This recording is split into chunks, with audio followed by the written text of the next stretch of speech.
La palabra de Dios. Vamos a iniciar el capítulo 3 de Apocalipsis.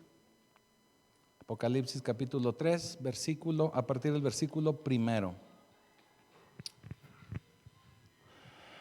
A ver si me ayudan por ahí en proyección. Y dice así: escribe al ángel de la iglesia en Sardis,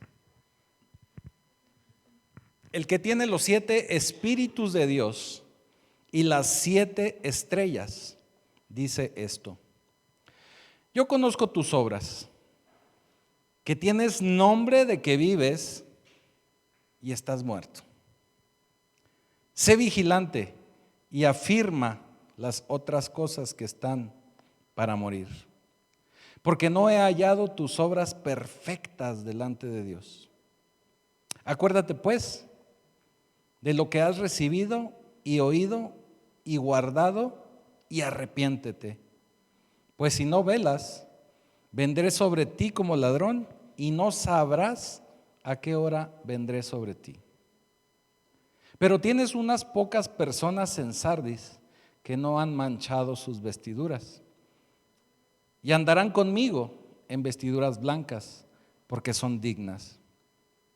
El que venciere será vestido de vestiduras blancas, y no borraré su nombre del libro de la vida. Y confesaré su nombre delante de mi Padre y delante de sus ángeles. El que tiene oído, oiga lo que el Espíritu dice a las iglesias. Bendito Señor, bendito Padre Celestial, te damos gracias por esta palabra. Sabemos que en cada porción, Señor, tú nos muestras, tú nos diriges, tú nos adiestras, nos das revelación y también corrección. Permite, Padre, que esta palabra del día de hoy quede en nuestra mente, en nuestro corazón, y que la podamos llevar a la práctica. Todo te lo pedimos en el poderoso nombre de Jesucristo. Amén. Y como le decía, hoy vamos de tour a Sardis. Sardis es una ciudad que se encuentra aproximadamente 80 kilómetros al este de Esmirna, ¿sí se acuerda de Esmirna? Y aproximadamente entre 48 y 50 kilómetros al suroeste de Tiatira. Por ahí estaba Sardis. Es una ciudad que fue construida sobre una montaña. Y si alguien va de tour a Sardis o anda por ahí en la región y pregunta: oye, ¿dónde hay una iglesia así padre, suave, que tenga buena alabanza, que esté de moda? Así tipo Hills, no voy a decir nombres, así tipo bien animada la iglesia. Lo van a mandar a Sardis. Le van a decir: ahí en Sardis, vaya a la congregación de Sardis. Ahí se pone, pero bien padre. De eso tenía fama Sardis. Y dice en el versículo 1: escribe al ángel de la iglesia de Sardis, el que tiene los 7 espíritus de Dios y las 7 estrellas, dice esto: yo conozco tus obras, que tienes nombre de que vives y estás muerto. Tienes nombre de que estás vivo. O vaya, en el nombre ellos trataban de decir que era una iglesia viva, que era una iglesia avivada, que era una iglesia muy animada. Vuelvo a lo mismo, muy viva. Pero no era lo mismo que pensaba el Señor. Yo me pregunto si en muchas de esas iglesias, y yo me pregunto aquí en la nuestra, no crea que no, yo me hago mucho la pregunta: Señor, no le pregunto a los congregantes, ¿te agradó el servicio? Le pregunto a Dios: Señor, ¿el servicio fue de tu agrado? Porque nosotros realmente a quien tenemos que agradar es a Dios, no andar quedando bien con la gente o tratando de agradarle a la gente. Y ahorita me va a entender un poquito mejor.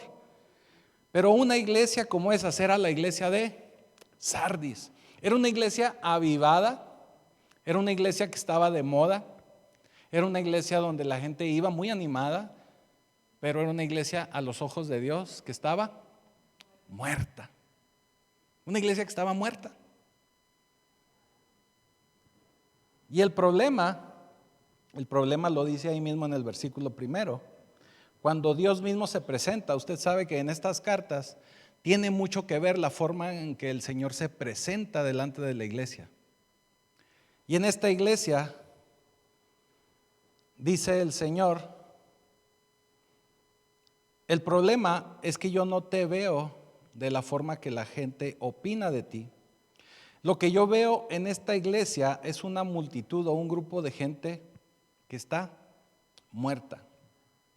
Eso significa que parece que están vivos, se visten como vivos, caminan como vivos, hablan como vivos, cargan la Biblia como vivos, se arreglan el domingo en la mañana, se bañan para ir a la iglesia como vivos, pero están muertos.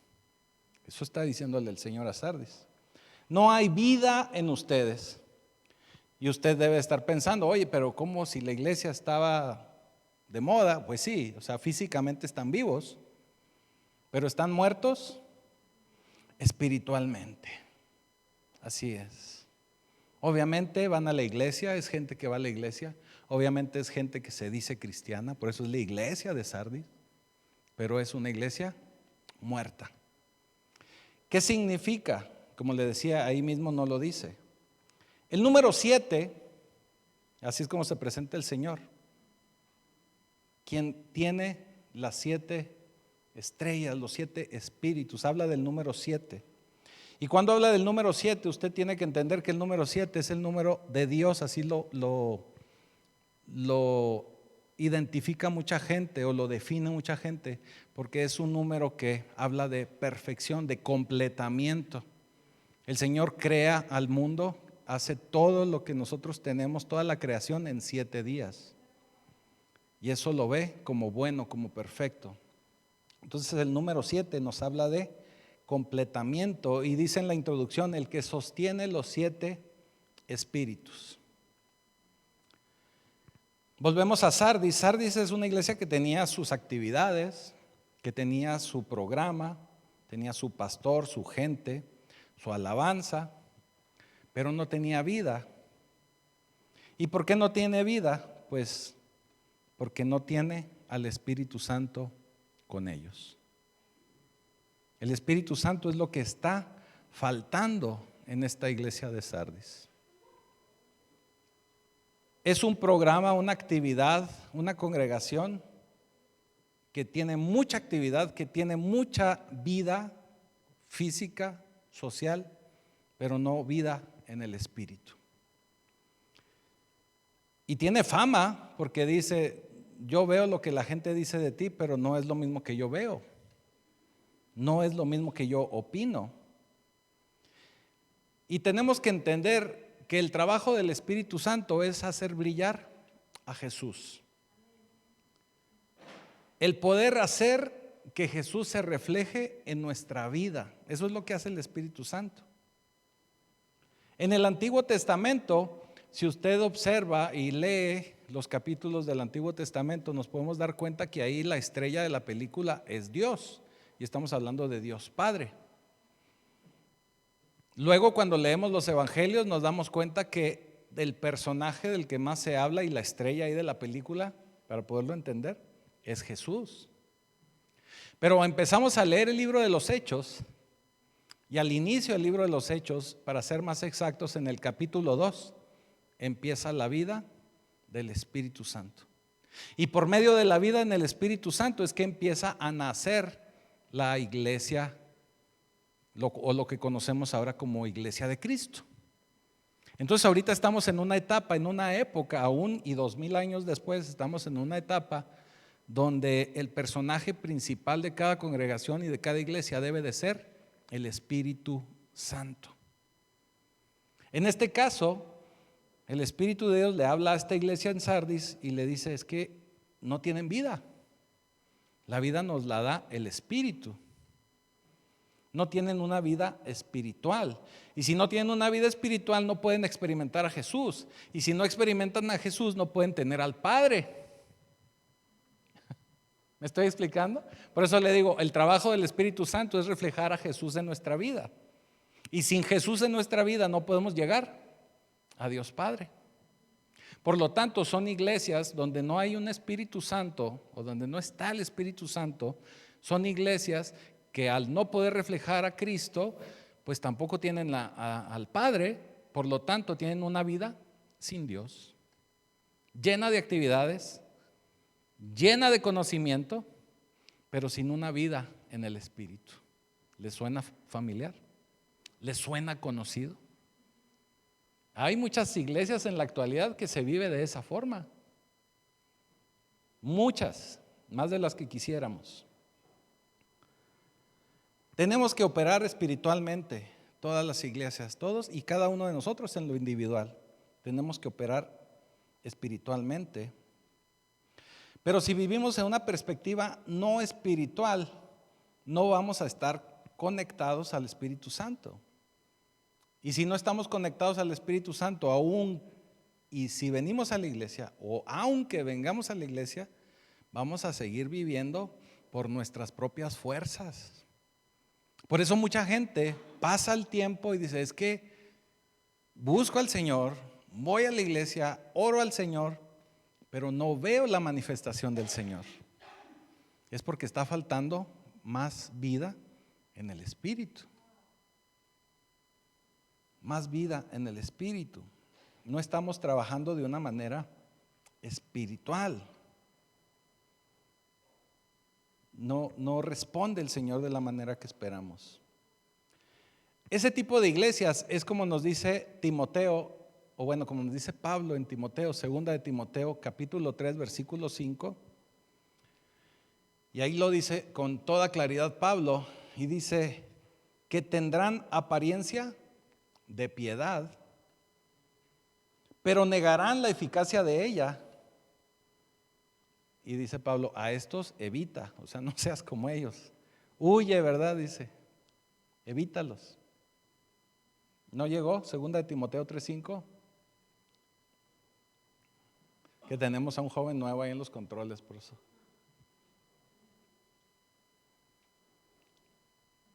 En otras palabras, cuando nosotros vivimos de acuerdo a esto que nos dice Pablo en segunda de Timoteo 3:5, quiere decir que hay mucha gente disfrazada de cristiano.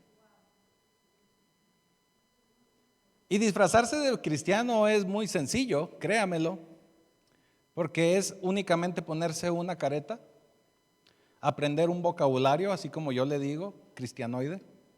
Es fácil aprender cristianoide. Empiezan a uno a decirle algo, sí, amén, aleluya, hermano, gloria a Dios. Aprende uno rápido. Y si vive uno en ese medio, más rápido aprende. Pero como dice el Señor, están muertos y no importa lo que digan, no son de verdad, no son auténticos. Y lo que el Señor busca de cada uno de nosotros es que podamos ser auténticos, que podamos realmente ser de una sola pieza. Y una sola pieza es ser íntegros, tener integridad. En el versículo 2 dice, sé vigilante y afirma las otras cosas que están para morir. Vaya, ya no tienen vida en el espíritu y lo poquito que pueden rescatar está a punto de morir. Entonces le dice, afirma las cosas que están por morir, porque no he hallado tu obra o tus obras perfectas delante de Dios. En otras palabras le dice, hey, wake up, despierten. Tienen que estar vigilantes, tienen que estar observantes de la palabra de Dios. Y nos pide estar en vigilia, estar alerta, atentos a la palabra de Dios. No como un vigilante que se queda dormido. ¿Les ha tocado escuchar esos casos donde hay un velador y llegan y roban la empresa y ¿qué pasó con el velador? Estaba dormido. Ni cuenta se dio. Yo siempre oigo que les hacen las bromas a los veladores y le dicen veladuermes, ¿no? Veladuermes, ¿no? El Señor dice, vigila, alerta, despierto. Tenemos que estar despiertos y no dormidos espiritualmente. La gente de esta iglesia de Sardis estaba dormida espiritualmente. Y el Señor nos llama a fortalecernos, a afirmar lo poco que queda, o las cosas que queden todavía rescatables, hay que rescatarlas. Porque eso nos habla de que no toda la gente está dormida. No toda la gente está en la lela, como decía mi mamá. No toda la gente está en su rollo. Hay gente que verdaderamente busca al Señor. Miren, inclusive, y me atrevo a decirlo porque yo fui uno de ellos, yo conocí al Señor ya más madurito. Todavía estoy muy chavo, pero lo conocí ya de adulto, voy a decirlo así. Y de mi niñez hasta que conocí a Cristo, pues yo vivía en una creencia católica, usted lo sabe. Y créame, y se lo digo porque yo así lo viví, yo buscaba genuinamente a Dios, de verdad. Cuando yo conocí a la pastora hasta la perseguía con la Biblia. Porque yo buscaba genuinamente a Dios y claramente, y yo era de esos, para los católicos, yo era rebelde porque yo preguntaba. Decía, oye, pero ¿por qué esto? Y luego me sacaban cualquier cosa. No. A ver, pero ¿por qué acá dice esto otro? Y esto otro. Y yo buscaba y no me contestaban. De hecho, yo lo platico como testimonio. Cuando yo vengo a los pies de Cristo, uno de esos primeros mensajes que a mí me impactaron es cuando el Señor sana a aquel ciego. Y los fariseos empiezan a preguntarle al ciego y le dicen, oye, pues ¿quién te sanó? Y la primera explicación que da el ciego dice, bueno, mira, es que venía yo caminando y es una plática bastante amplia, ¿verdad? Y me encontré a Jesús y me dijeron que Él me iba a sanar y me lo encontré y me sanó. Y luego le vuelven a preguntar, oye, pero a ver, otra vez. Total que le preguntan varias veces. Y ya lo tenían hasta el chongo acá al que había sido ciego, ¿verdad? Y le dice, mira, no te hagas bolas, le dice. Lo que te puedo decir es que yo antes era ciego y ahora puedo ver. Entonces eso se me quedó a mí muy marcado porque para mí llegar a Cristo fue un despertar. Antes era ciego y ahora podía ver. Ahora podía encontrar respuesta a todas esas preguntas que nadie me podía contestar. Fue algo muy, muy maravilloso. Así que dice el Señor, fortalece las cosas que quedan. Hay que buscar al Señor, hay que buscar a Jesús.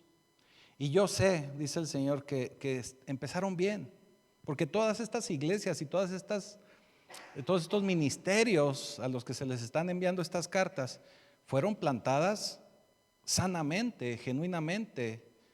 Pablo participó en esos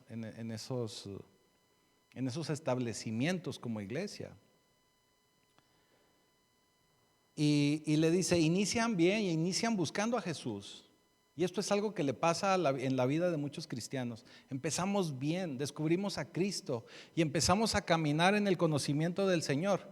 Pero llega un momento en que nos empezamos a acostumbrar o nos empezamos a cansar o a acomodar y nos empezamos a desviar. De verdad, ¿eh?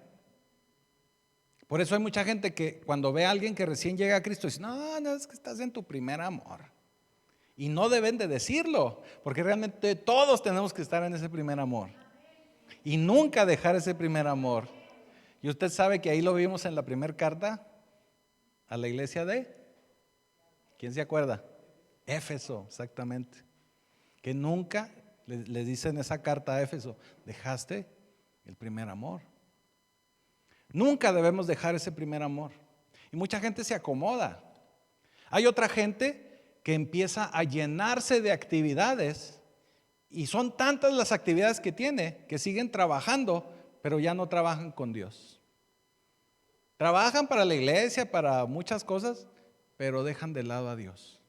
Están tan ocupados que dejan de orar, que dejan de buscar al Señor, que dejan de leer las Escrituras. Y su vida se vuelve puro trabajar. También eso pasa. Se duermen espiritualmente. Porque mire, déjeme le digo algo. Jesús pagó todo en la cruz. Jesús cumplió todo en la cruz. Cuando Él está en la cruz, Él termina diciendo, consumado es, Él está, ¿verdad? Todo ha sido hecho, consumado es. Él pagó en totalidad. Así que déjeme le digo esto, Él no pagó por medios cristianos. Él pagó por cristianos completos, enteros. No pagó para gente con dedicación a medias, sino con una dedicación completa, total, así como Él hizo el pago. Él no se murió la mitad, Él murió completo por todos y cada uno de nosotros. Amén. La Escritura habla de que todo lo que hagamos, lo hagamos como para el Señor. Eso nos habla de que tenemos que estar en una dedicación al 100%. Ahora, no piense usted que al estar al 100% con Dios quiere decir que usted se suba ahí a un pedestal en una vitrina y ahí se quede quieto, ¿verdad? Podemos seguir teniendo una vida normal, pero una vida dedicada al Señor. Una vida dedicada al Señor. Y para poder entender cómo es esto, pues bueno, por eso tenemos que juntarnos con personas que nos puedan mostrar cómo es esa vida. Que podamos aprender de esa gente, que podamos vivir como esa gente y que podamos ser discipulados como esa gente. Y usted sabe que yo les digo aquí continuamente que para que usted pueda discipular a alguien se lo tiene que llevar a vivir a su casa. No lo tome literal, no se asuste. Pero quiere decir que lo tienen que ver a usted cómo vive. Cómo reacciona ante ciertas circunstancias, cómo trata a su esposa, cómo trata a sus hijos, cómo trata a los demás. Inclusive, fíjese qué interesante, cómo trata a los animales. También ahí se nota. ¿Y cómo se trata a sí mismo? Exactamente. Es correcto. Así que el Señor pagó total y completamente por cada uno de nosotros. Nosotros no podemos hacer nada más que dedicarnos en cuerpo y alma totalmente al Señor. Y dice en el versículo 3, acuérdate pues de lo que has recibido y oído y guárdalo y arrepiéntete. Pues si no velas, si no estás alerta, si no estás despierto, vendré sobre ti como ladrón y no sabrás a qué hora vendré sobre ti. O sea, no te voy a avisar para que te prepares. O sea, aguas. Por eso tenemos que vivir cada día preparados como si el Señor viene a la siguiente hora. De verdad. Y ahora que estamos viendo estos tiempos que cada día más vemos los dolores de parto, que cada día más pareciese que ya falta muy poco para la venida del Señor, tenemos que estar preparados día a día y me atrevería a decir hora a hora. Y si andamos ahí metiendo el pie o nos equivocamos, arrepentirnos inmediatamente, rápido. Que no pase el tiempo, porque no sabemos en qué momento puede llegar el Señor. Por eso dice, arrepiéntete. El Señor nos recuerda que nosotros al venir a sus pies hicimos un compromiso. Por eso dice, acuérdate de lo que has recibido y oído. Y nos dice estas tres cosas. Recuerda lo que has recibido y oído. Porque acuérdese que recibimos la palabra de Dios y aprendemos por medio del escuchar la palabra de Dios. Por eso dice y oído. Lo que hemos recibido y oído. Dice recuérdalo y guárdalo. Y si no es así, dice arrepiéntete. O sea, ¿de qué nos vamos a arrepentir? Pues de no hacer lo que dice la palabra de Dios, todo aquello que hemos oído y que no hemos empezado a hacer o que hemos dejado de hacer. Por eso dice arrepiéntete. Es una orden, no nos está condicionando ni nos está diciendo si te parece bien, si quieres, hay en una chance, el domingo que descanses. No, es una orden. Arrepiéntete. Y fíjese qué interesante, porque el Espíritu Santo, todos tenemos, cuando hablamos del Espíritu Santo, todos, yo quiero pensar así, ¿verdad? La mayoría de nosotros pensamos en una paloma. Porque La escritura dice que baja del cielo el Espíritu Santo cuando Jesús es bautizado y dice, como en forma de paloma. No quiere decir que fuese una paloma tal cual. En las películas sí nos lo ponen así, una palomita, pero no quiere decir que haya sido tal cual, sino que parecía a. Pero en lo que sí se parece mucho a una paloma es que si usted ve caminando una paloma, por ejemplo ahí en el centro de la ciudad donde usted vea una paloma y usted se acerca así rápido, corre o vuela, ¿verdad? Inmediatamente. ¿Y cómo hacen las palomas? Y salen, ¿verdad? Y se va la paloma. Así es el Espíritu Santo. Si nosotros cometemos una equivocación, voy a decirlo así, un pecado, porque le digo no son equivocaciones, son pecados, eso es la palabra correcta según la Biblia. El Espíritu Santo inmediatamente vuela, es como la paloma, usted lo espanta inmediatamente. Por eso la Escritura nos habla de no contristar al Espíritu Santo. Ya nomás con que usted levante la voz y pegue un grito, créame que las palomas vuelan. Nomás con eso, un sartenazo que le dé al viejo, con eso vuela la paloma. El portazo que le dé el marido a la vieja, perdón, a la señora en la casa, también con eso vuela la paloma. Por eso tenemos que estar muy temerosos de no contristar al Espíritu Santo. Y dice ahí mismo en el versículo 3, pues si no velas, vendré sobre ti como ladrón y no sabrás a qué hora vendré sobre ti. Vaya, el Señor está hablando en serio. No, el Señor no nos dice algo si no lo va a cumplir o si no lo puede cumplir. Usted sabe que todo lo que está en las Escrituras se cumple. El Señor está hablando en serio. No está jugando o no nos está dando opción. Esto es algo serio. Versículo 4 dice, pero tienes unas pocas personas en Sardis que no han manchado sus vestiduras y andan conmigo en vestiduras blancas porque son dignas. En otras palabras, le dice el Señor, todavía hay algunos ahí en Sardis que no se han manchado, que aún puedo usar, que aún se mantienen en comunión conmigo. ¿Qué quiere decir? Que todavía hay por ahí un remanente. Vaya, en esas iglesias, así como le decía ahorita, tomando el ejemplo de las iglesias modernas, que están muertas, ¿verdad? Porque no hay vida espiritual, aún así puede haber por ahí algún otro, o alguna persona, o varias, que siguen buscando al Señor.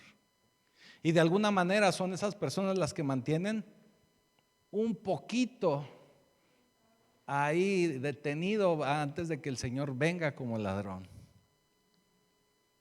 De verdad, a veces así pasa. A veces son pocas las personas que están todavía metidas ahí con el Señor, que el Señor todavía puede usar, que todavía no han manchado sus vestiduras y por eso el Señor todavía no mete su mano poderosa. Pero algo bien interesante aquí es que el Señor habla de las ropas y habla de manchar esas vestiduras. Y dice, la ropa o sus vestiduras no se han manchado. Todos nosotros lo sabemos, nuestra ropa se ensucia. Constantemente creo que todos lavamos la ropa constantemente, por lo menos una vez a la semana, o cuando sea necesario, ¿verdad?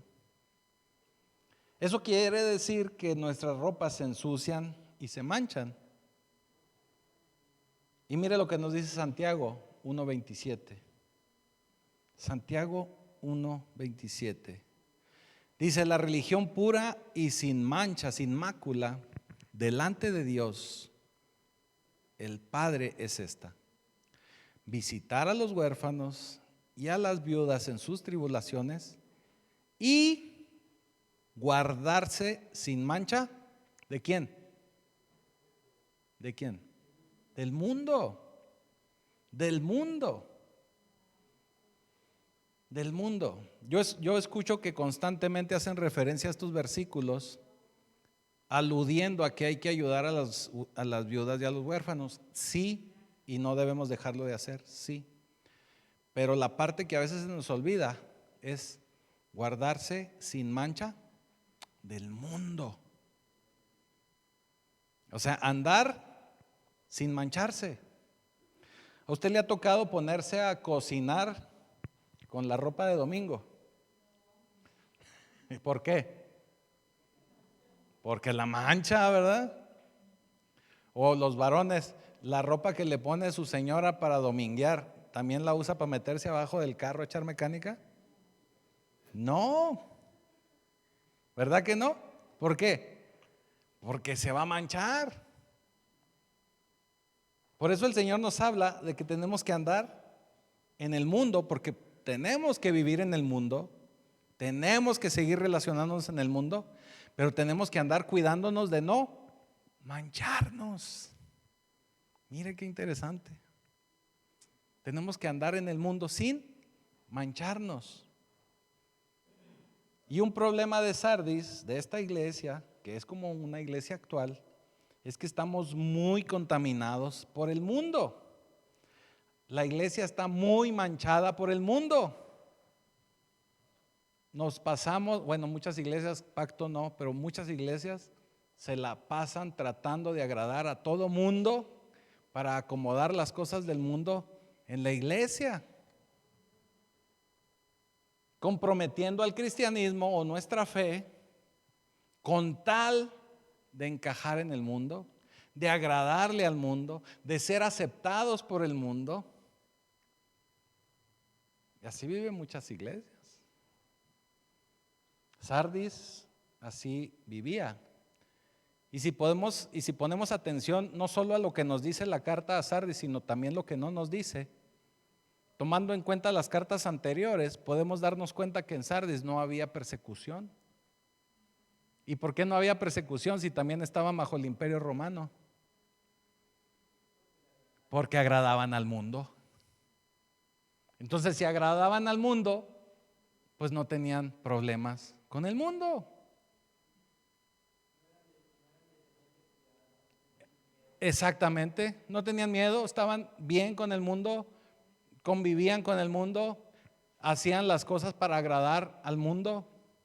Por eso era una iglesia que no tenía vida en el espíritu, por eso era una iglesia que estaba muerta. Yo pregunto esto, ¿cuántas iglesias de los que nos están viendo, porque aquí en Pacto no, están así? Ya que eso me quitaron, como dijiste el otro miércoles, 10 seguidores más, ¿eh?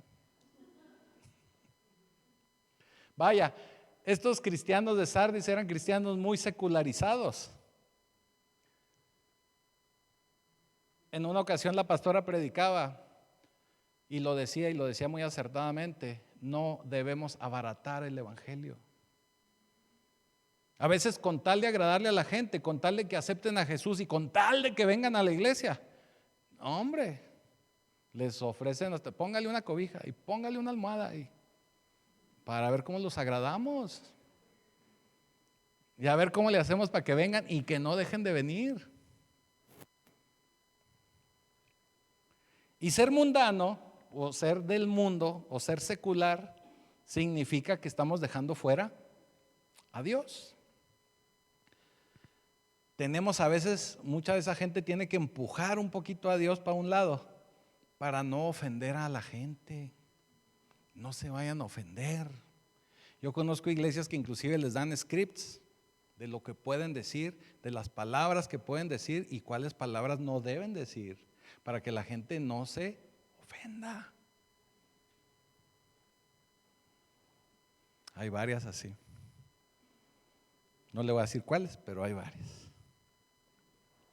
Así que si usted tiene que empujar a Cristo para no ofender a nadie, por el qué dirán, por el qué pensarán, porque después ya no me van a invitar a las reuniones de la empresa, o porque ya no, estamos mal.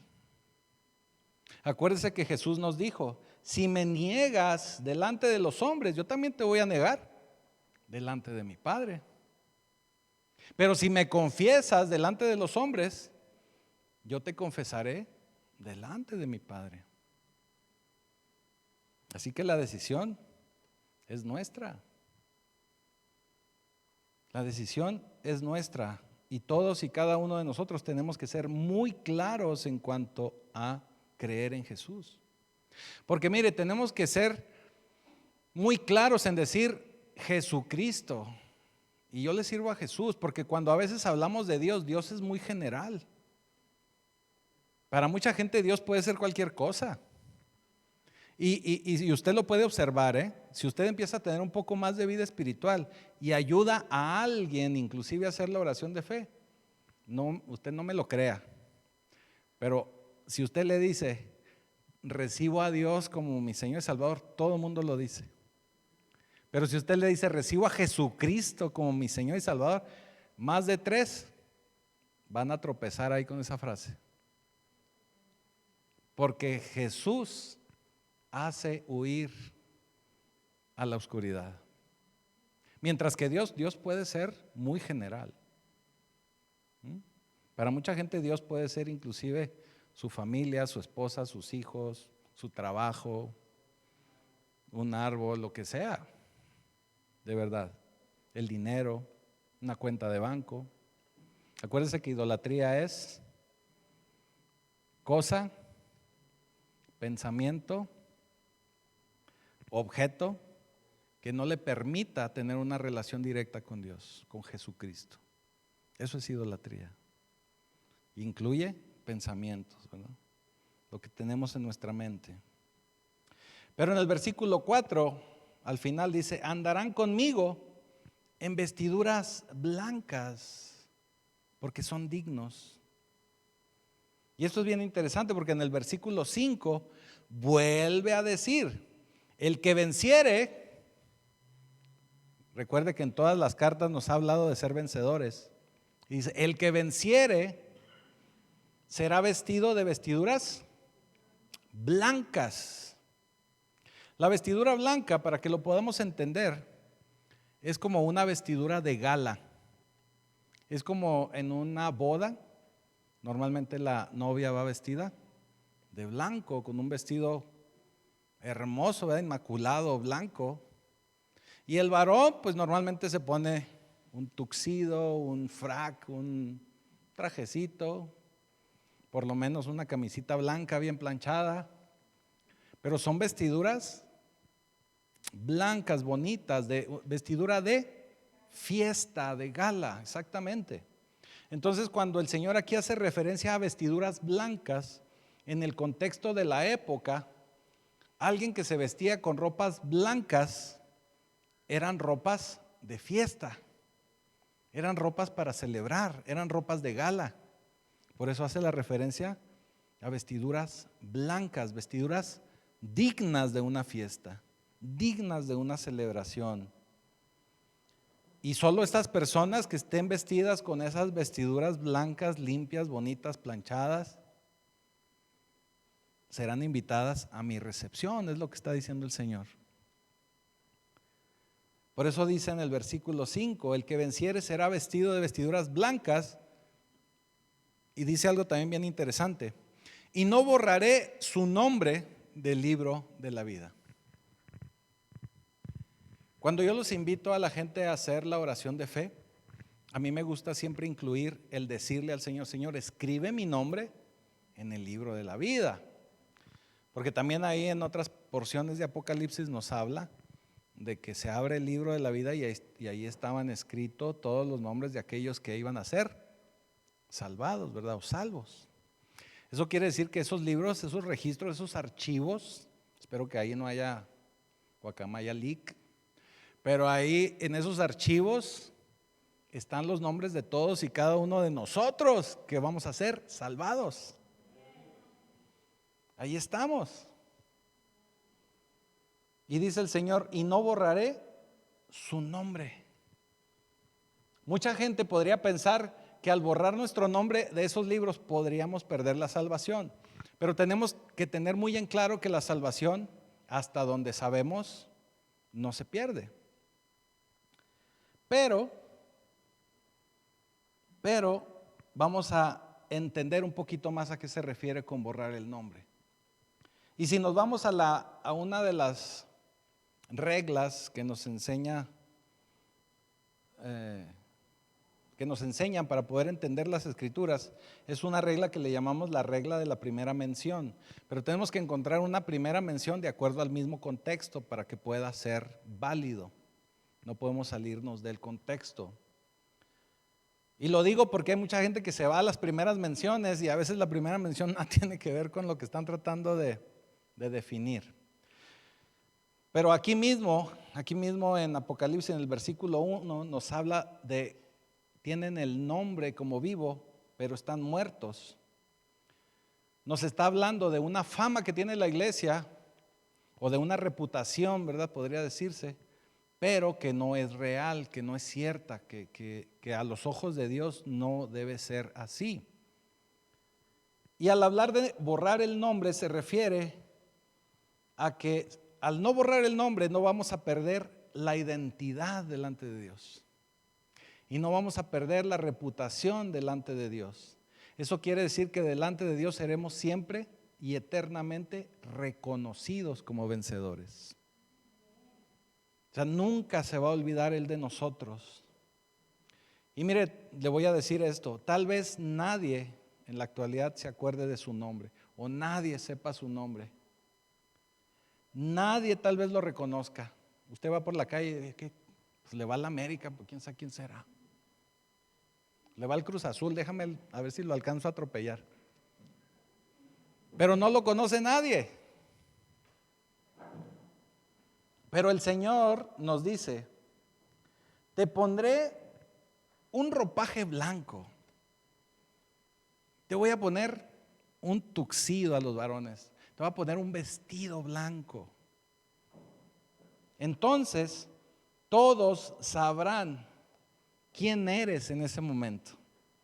Todos van a saber en ese momento quién eres. ¿Cómo van a saber quién eres?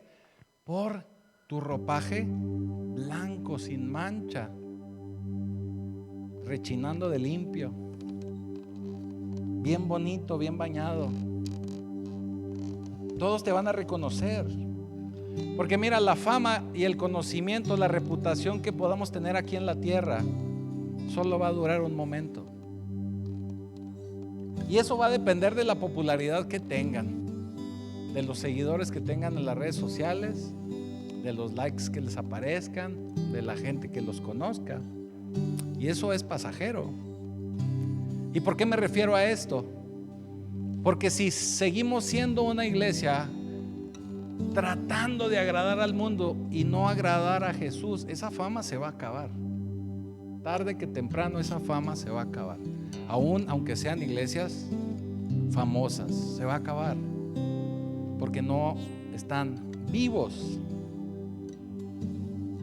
Pero si somos vencedores, Jesús nunca se va a olvidar de nuestro nombre, ni va a dejar que nadie se olvide de nuestro nombre.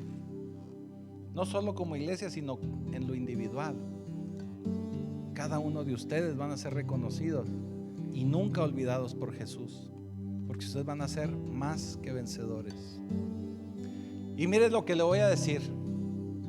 Cuando llegue el momento, porque usted va a llegar vencedor, usted tiene que decirse vencedor desde ya, y si no, empezar a trabajar en serlo.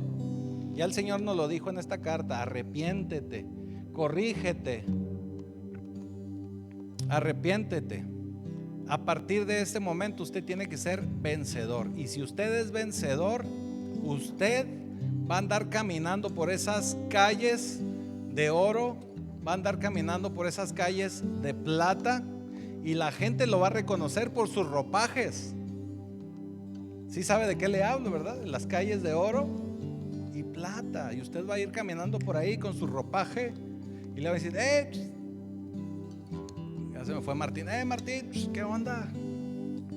Luis, qué bueno que ahora no traes playera amarilla del América y andas de tuxedo con ropaje blanco. David, qué bueno que andas cruzando aquí por la calle. Fernando, qué bien te ves. Miguel, Qué bueno que ya no andas lleno de aceite, mira qué guapo te ves.